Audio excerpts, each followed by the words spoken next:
Nosotros nos sentimos muy orgullosos como país porque decimos siempre que somos la democracia más antigua de Iberoamérica, incluyendo España y Portugal. Pero esa democracia más que centenaria, resulta que las mujeres no existíamos. Las mujeres no teníamos derechos civiles y las mujeres no teníamos derechos políticos. En nuestra historia como país, muchas mujeres intervinieron en importantes procesos sociales y políticos, como en la campaña de 1856-1857, en la que muchas mujeres participaron activamente. Entre ellas se recuerda a Pancha Carrasco, pero la mayoría quedaron olvidadas, pues desde sus inicios las mujeres costarricenses no tenían voz ni voto. Hace 71 años, la mitad de la población costarricense no podía ir a las urnas a expresar su voluntad política. Eso no fue un regalo, además. Eso fue el producto de la lucha de las sufragistas costarricenses.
La Liga Feminista, de la que pocos se acuerdan ahora y poco se habla de ella, fue muy militante por los derechos políticos de las mujeres, por el derecho al voto de las mujeres, desde los años 20 y los años 30. La Liga Feminista es fundada por varias mujeres, entre ellas doña Ángela Acuña Brown.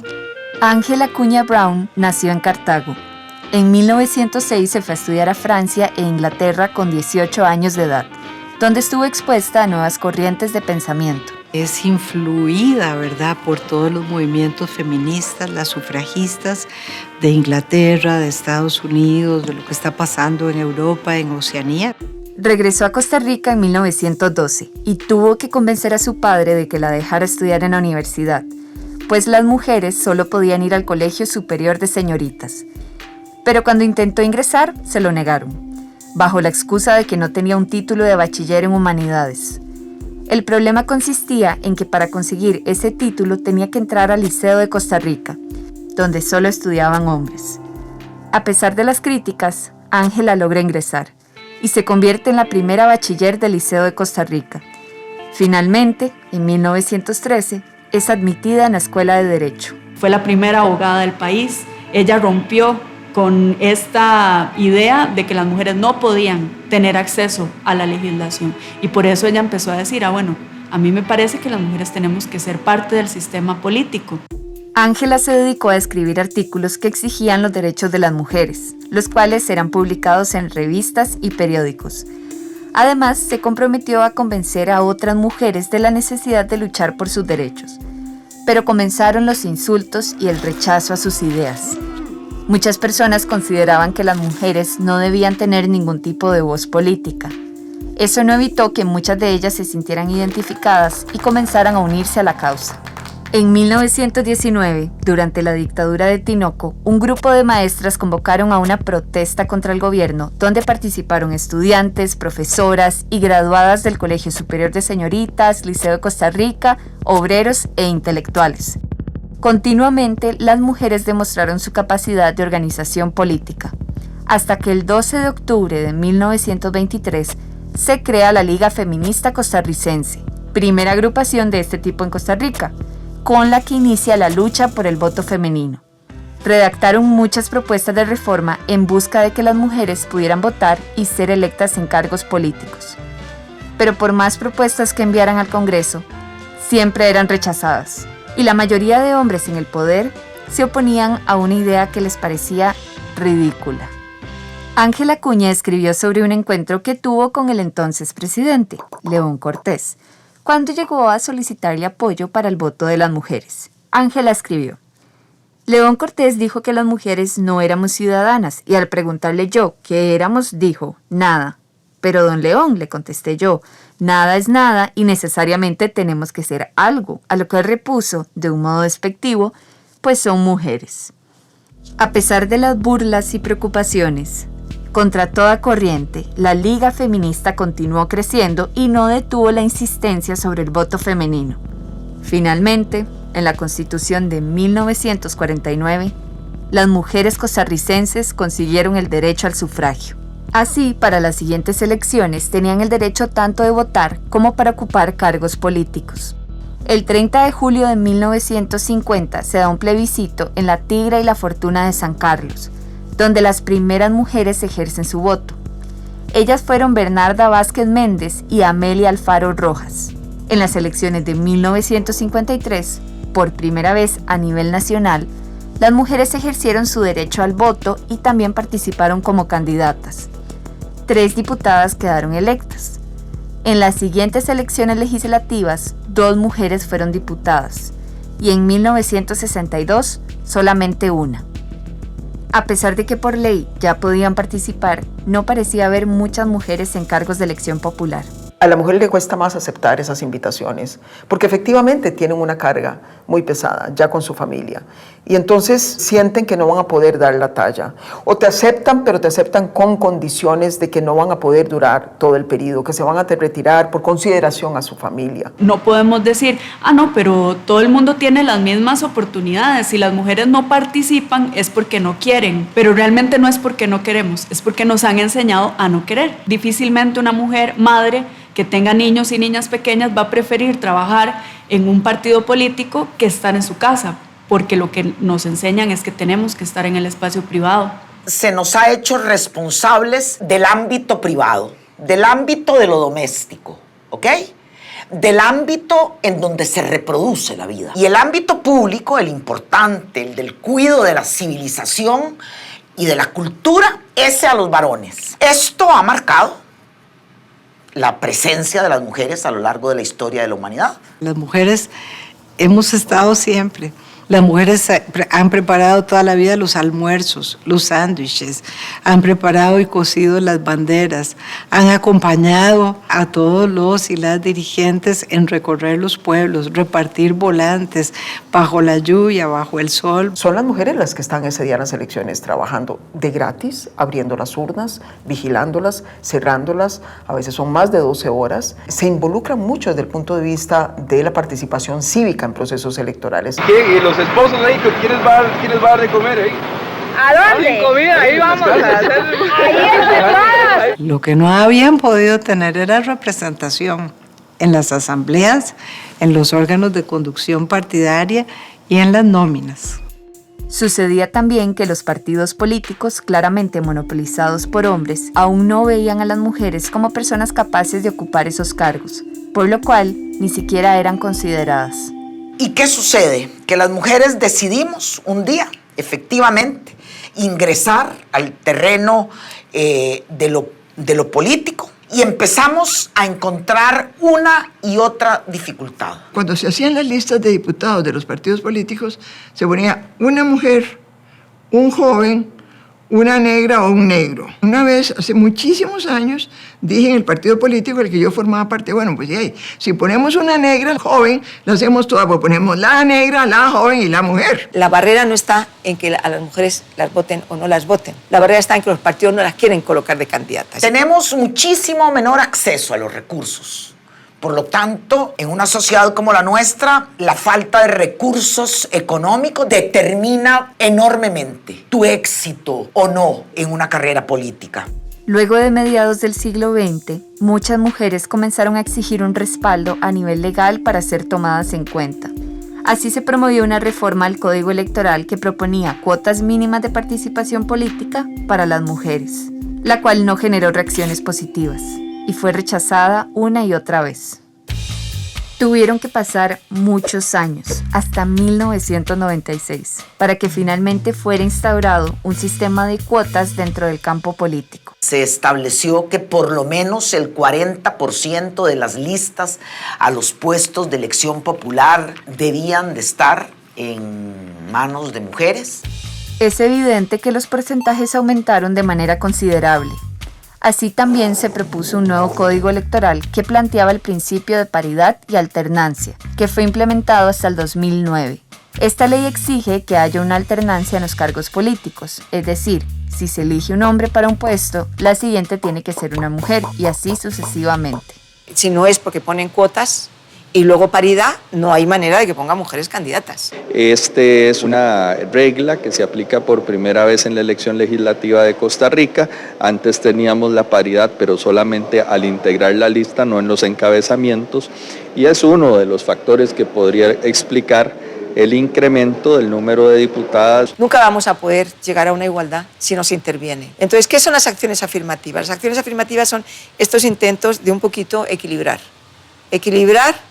temporalmente, en tanto que ya la cosa fluya sola, paritariamente o a la par. Las acciones afirmativas lo que te hacen es abrir la puerta para que efectivamente puedas llegar a esos espacios que estaban vedados para las mujeres. El periodo 2018-2022 estará conformada en este caso por 26 mujeres, algo verdaderamente sorprendente en la historia de este país.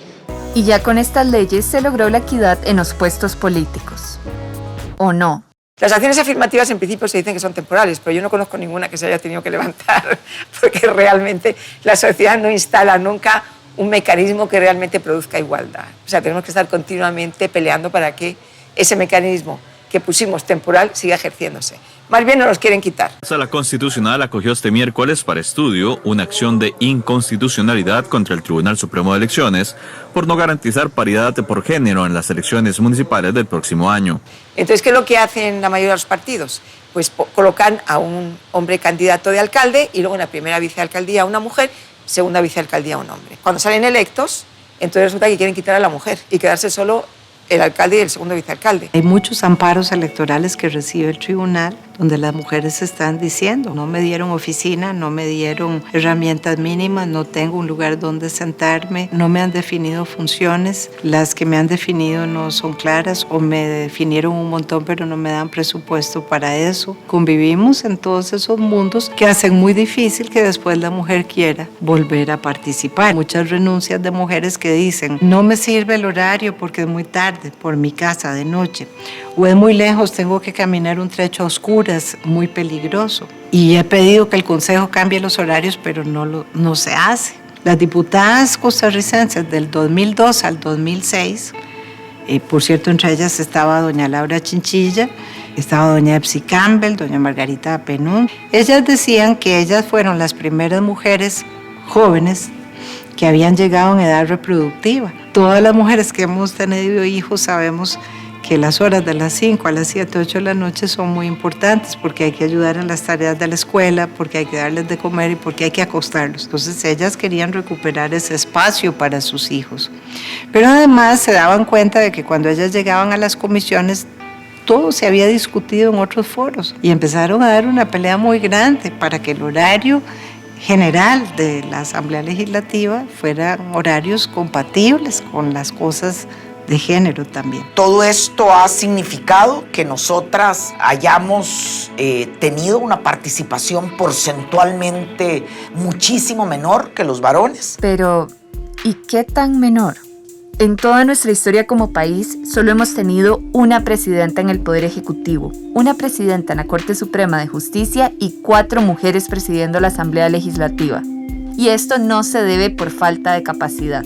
Y hay una resistencia importante de quienes han ocupado este espacio a que una mujer sea quien lidere el debate. No fueron pocos los escenarios en el plenario en que hubo manifestaciones violentas, verbales, respecto a decisiones que tomé a la hora de facilitar el debate. Y no son pocos tampoco los ejemplos de cada una de nuestras compañeras que en política ha sido cruelmente atacada por el simple hecho de ser mujer. No se ve así explícitamente, pero sí es un elemento que cruza transversalmente las discusiones. Abro comillas, dice qué desperdicio de tiempo. hablando de las 3 mujeres diputadas de este Congreso.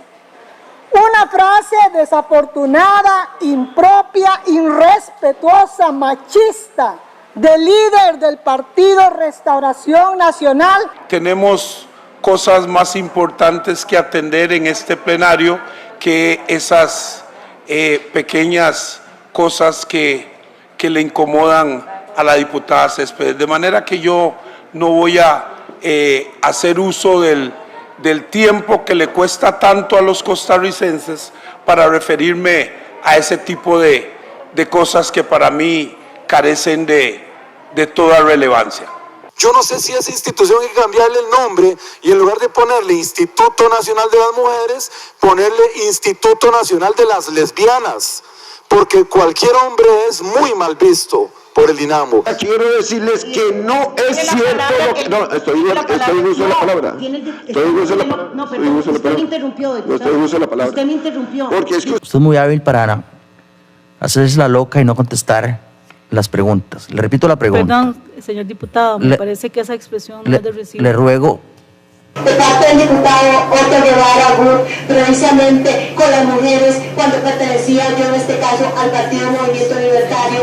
Es más, él le dijo que él seguía siendo en esta fracción porque yo no tenía las capacidades necesarias. En esta misma comisión, en 3 ocasiones, y la misma persona ha hecho una especial diferenciación entre la capacidad intelectual de las mujeres versus los hombres, lo cual es absolutamente lamentable. Una compañera, que no voy a decir el nombre porque no le he pedido permiso para decirlo, pero que todas las mujeres saben quién es, ha insistido ser acosada políticamente, insistentemente, por un personaje nefasto de la política nacional, que dichosamente no llegó a presidente.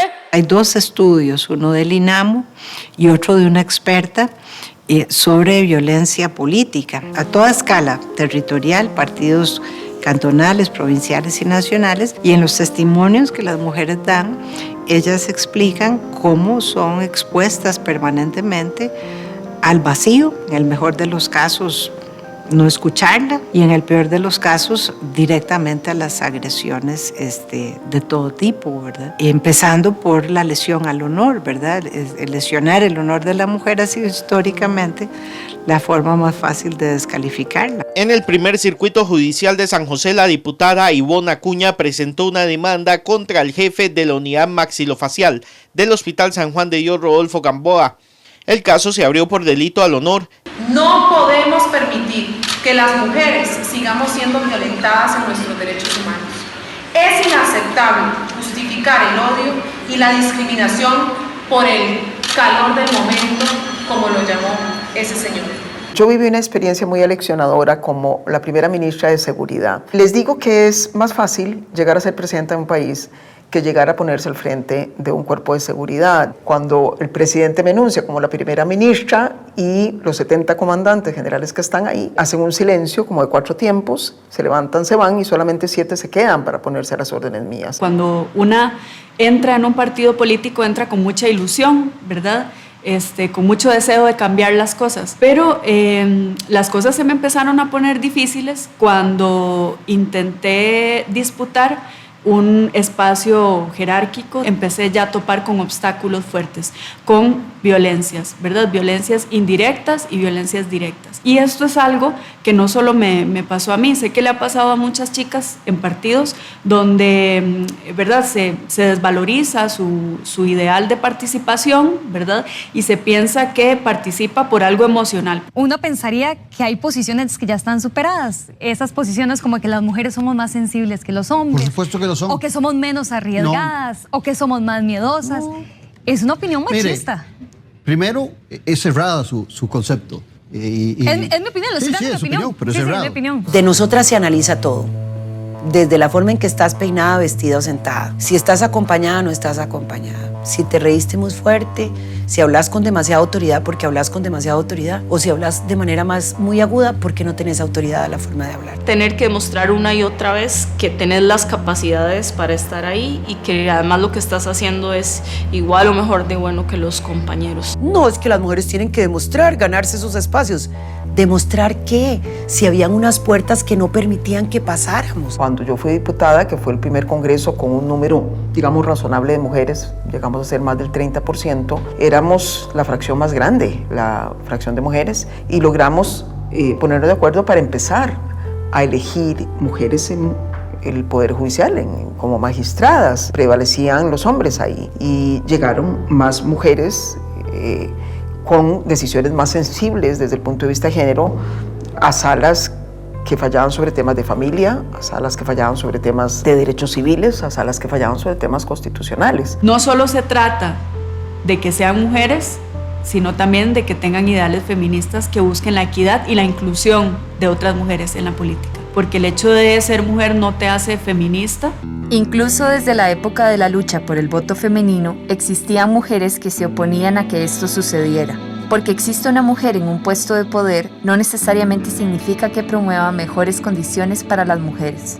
Escuché por ahí que estaban presentando algún proyecto para el aborto libre, impune y gratuito. Era una ilusión, incluso de las sufragistas y de las feministas liberales, que la llegada de más mujeres a los espacios de toma de decisiones iba a mejorar las condiciones para el resto de las mujeres. Eso no ha sido así, o sea, está absolutamente demostrado que no ha sido así. Las mujeres que logran llegar a esos puestos políticos por medio de cuotas y tal, son cierto tipo de mujeres, son mujeres muy fieles a los principios de sus partidos. Aunque hay un número importante de mujeres, nunca es posible construir una gran bancada de mujeres porque al final ellas siempre terminan siguiendo las líneas partidarias. Puede que ellas no sigan esos ideales y no quisieran, por ejemplo, que otras mujeres participaran, pero también puede que no lo hicieran porque no podían hacerlo, porque tampoco le podemos pedir a una mujer que esté en un puesto político que logre todo lo que durante tantos años no hemos podido lograr. Esos liderazgos femeninos deben de fortalecerse, deben efectivamente de comprometerse con una agenda de mujeres. Ya no es esta idea de que me tenés que caer bien por ser mujer, sino, ok, en nuestras diferencias, a pesar de que no necesariamente nos caemos bien todas, sí estamos en una lucha en común. No todas compartimos los mismos principios o los mismos objetivos o la misma claridad respecto, por ejemplo, a la lucha de los derechos humanos de las mujeres. Uno de los principales esfuerzos es mirar con empatía el lugar de donde viene cada una de nosotros y ser mucho más amplias en esa comprensión para poder luego, a partir de los elementos en común, empujar juntas. Se supone que en la Asamblea Legislativa hay lo que le llaman la tríada, que son como 3 instituciones internas dentro de la Asamblea Legislativa que se supone que tratan de avanzar en una agenda que vaya acorde a los derechos de las mujeres. Pero bueno, eso sube y baja según las épocas y sobre todo según la gente que está ahí dentro. Creo que la dificultad inicial pasa porque no hemos logrado hacer un consenso de una sola agenda de mujeres dentro de la Asamblea Legislativa. No hemos tenido la capacidad de ponernos de acuerdo o empujar juntas la carreta, y si todavía estamos en ese paso, pues veo con mayor dificultad que podamos avanzar con fuerza hacia mayor diversidad. Y ojo, está la corriente parlamentaria con muchas iniciativas tendientes a fortalecer nuestros derechos, a avanzar en la consecución de la igualdad efectiva. Pero también está la corriente parlamentaria que pretenden no solo detener nuestro avance, no, que pretenden que retroceda. Yo me hago esta pregunta: ¿qué pasa si cerramos el INAMO? ¿Qué pasa, además de ahorrarnos plata, por supuesto, muchísima plata, si cerramos el INAMO y promovemos lo que algunos costarricenses están pidiendo a gritos, un ministerio de la familia? Esta Asamblea Legislativa, esta fracción de Restauración Nacional y este diputado somos pro vida y vamos a defenderlo hasta las últimas consecuencias. Estamos en contra del aborto y que quede a la libre y que se haga un negocio con los no nacidos. Soy 100% pro vida y desde aquí defenderé la vida y la familia. Muchas gracias. Creo que las reacciones peligrosas, las reacciones oscurantistas que hemos visto en los últimos tiempos son una reacción lógica a nuestro empoderamiento. Las mujeres tenemos que alzar una voz, que esa voz reúna en aquello en lo que estamos de acuerdo. Cada vez es más el ataque que estamos teniendo cotidianamente Ha existido un auge que tiene que ver también con las tecnologías, o sea, con la posibilidad de compartir informaciones entre nosotras, la posibilidad de tener acceso a ciertas informaciones que antes no teníamos acceso, de hacer que los movimientos sean cada vez más grandes y también porque estamos sintiendo esas luchas como algo que nos pasa por el cuerpo a nosotras también. En este momento existen movimientos sociales de mujeres y movimientos feministas que están luchando estratégicamente por algunos derechos en específico. Esos derechos no quiere decir que sean los mismos que requiere y necesita urgentemente todas las mujeres del país. La mujer está haciendo política desde muchas trincheras porque está entendiendo que el unir esfuerzos, el organizarse alrededor de una causa puede hacer la diferencia. Veamos el movimiento Me Too, por ejemplo, ya no solamente en Estados Unidos, sino a nivel global, la incidencia que ha generado. Es quizás una incidencia que ha sido más grande que la llegada posiblemente de algunas mujeres a presidencias o a los mismos congresos. Es decir, que no necesariamente la mujer tiene que pensarse para tener incidencia siendo parte, digamos, de la política. Hay mucha gente que no le gusta la política, pero no por eso puede dejar de tener incidencia. Hay otras mujeres que hacen participación política, incluso ellas probablemente no lo sepan, de una manera que en este país algunas de ellas han tenido más impacto de lo que hayan hecho muchísimas mujeres, incluso lo que hayamos hecho las feministas en muchos espacios. En la casa se hace política. Cuando la señora decide que ya no le va a servir la taza de café al señor todas las mañanas, sino que él tiene que aprender a hacerse el café. Eso es parte, digamos, de una ruptura política cotidiana. La política no solo se hace en los partidos políticos, también se hace política en la calle y en las comunidades. En esos espacios hay muchas mujeres haciendo que están en lugares de dirección y que nuevamente, no son visibilizadas, ¿verdad? Porque lo que entendemos por política tiende a ser algo muy generalizante, como muy de la GAM, muy centrado aquí en San José, y creemos que solo eso es la política. Pero si nos vamos allá afuera, nos damos cuenta de que las mujeres estamos en un montón de espacios comunitarios, municipales e incluso informales de participación, de organización, que si no fuera por estos espacios, realmente en este momento los derechos de las mujeres no estarían en el lugar donde están. Se dio un incendio terrible en la Carpio. Yo fui llamada por teléfono por una mujer que dirige un movimiento de mujeres en la Carpio. Llegué a un salón y me encontré con 30 y pico de asistentes. En un 99.9 mujeres. Una era la presidenta del Comité Local de Emergencia, la otra era la presidenta de la Asociación por el Agua. Es decir, es una comunidad sostenida por las mujeres. Además de ser líderes comunales y de ocupar cargos de elección popular, las mujeres hemos abierto cada vez más los espacios que nos fueron negados durante siglos. Esto también es un acto político que puede influenciar de muchas maneras. Vamos a viajar para la India por 6 meses, capacitarnos a ser ingeniera de panel solar. La campeona mundial de boxeo, Yocasta Valle, se colocó aquella mañana su cinturón con el nombre de Eva Morera, la joven que murió en manos de su expareja sentimental. Cuando una mujer llega por primera vez a un puesto que nunca antes había ocupado una mujer, genera un efecto demostrativo muy poderoso, más que cualquier otra cosa que se diga. Ella llegó ahí, quiere decir que yo puedo estar. Hola Brisa, Dani, algún día yo espero presentar a Costa Rica, Playa Cieneguita, como CES y estar en las Olimpiadas. No tenemos derecho a cansarnos y a decir, mira, esta bandera yo la tiro porque esta es una batalla que está siendo demasiado infructuosa. Si esas mujeres que nos antecedieron lo hubieran hecho, vos y yo no estaríamos ahora hablando de lo que hablamos. No solamente no se nombra a la mujer, sino que se nombra menos a la mujer que es rebelde, a la mujer que se sale del contexto de su época. Y estas mujeres que hoy reconocemos años después, en su época también fueron violentadas, la mayoría. Fueron violentadas porque decían que eran mujeres muy adelantadas para su época, mujeres que no estaban cumpliendo el rol tradicional de la mujer. Entonces esto es hoy por las mujeres, pero especialmente por esas mujeres juzgadas, por las desobedientes, las zurdas, las rebeldes, las ateas, las feministas, las torcidas, las brujas. Todas esas mujeres van a mostrarle a esas chicas que vienen que ser rebelde, que romper paradigmas y que querer ser diferente no es un pecado y que tienen todo el derecho de hacerlo. Siempre es bueno recordar que los derechos conquistados por las mujeres para tener voz y voto no surgieron de la nada. Hemos ganado un espacio en la toma de decisiones a partir de una lucha insistente, cosa que a lo largo de la historia siempre ha incomodado a muchos y al día de hoy sigue incomodando. Y eso solo es una señal de que aún nos falta mucho camino por recorrer.